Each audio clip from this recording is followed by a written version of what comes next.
Recently, I had a chance to attend an Alabama football game with my younger brother, Maurice, and it was awesome.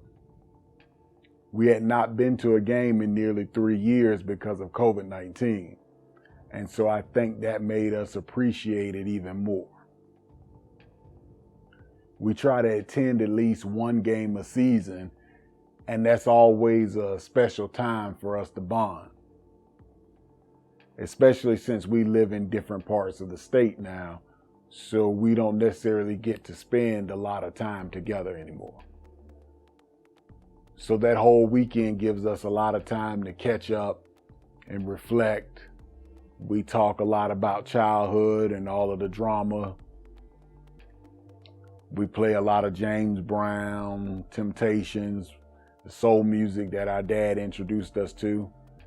And we talk about all the crazy stuff he did and the influence that it had on us as boys and now as men. We agree that the best thing that our pops instilled in us was personal responsibility and a real work ethic. It's also what's missing in far too many people today, and it's destroying our country. So a lot of people ask me, why are we so passionate about Alabama football when we didn't even grow up in the state of Alabama?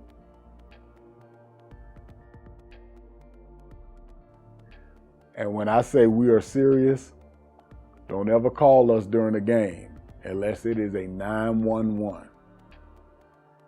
So I have to say that our dad used Alabama football and Coach Bear Bryant's legacy as a teaching tool for us growing up. He would talk about the importance of people like Sam Bam Cunningham and Wilbur Jackson, not to mention Hall of Famers like Bart Starr, Joe Namath, and Kenny Stabler. So although when he was a kid growing up in the 40s and 50s, he could not go to a game, but he dreamed of the day when he would be able to take his sons to a game. But with all of the dysfunction in our family, he never got a chance to do that. So after he passed away, I made it a point to fulfill that dream for me and my family. It's really special to meet players that you grew up rooting for and to meet people from every background that share a common passion. And so you have these instant bonds and connections.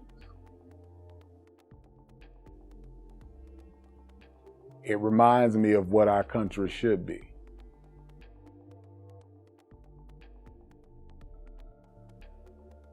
So this game was extra special, really because we had the opportunity to be on ground level and being so close that you can literally hear the hits and you're watching the adjustments being made on the sideline.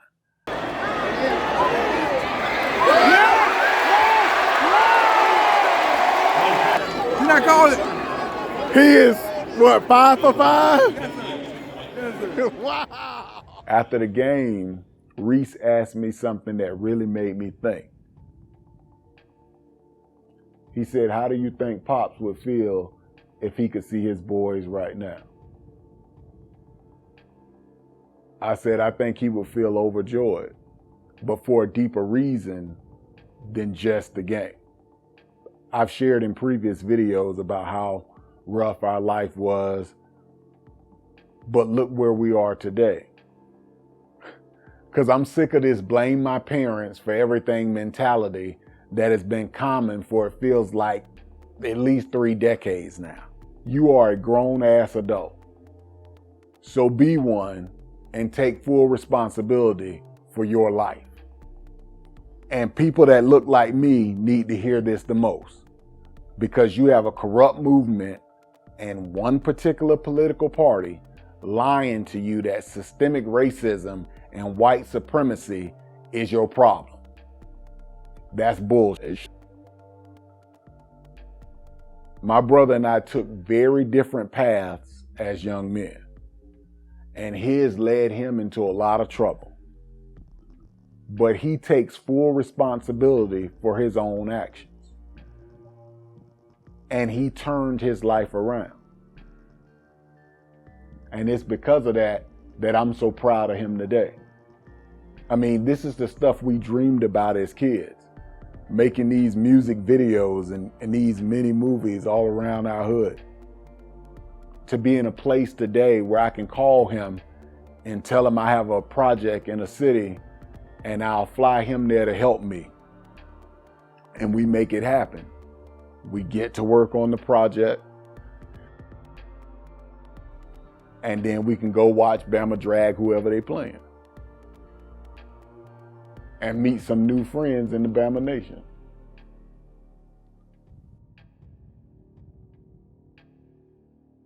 Only in America. Did we have a lot of hard times growing up? Yeah. Did we have a lot of bad days? Yes. Guess what? It's what made us into the men that we are today.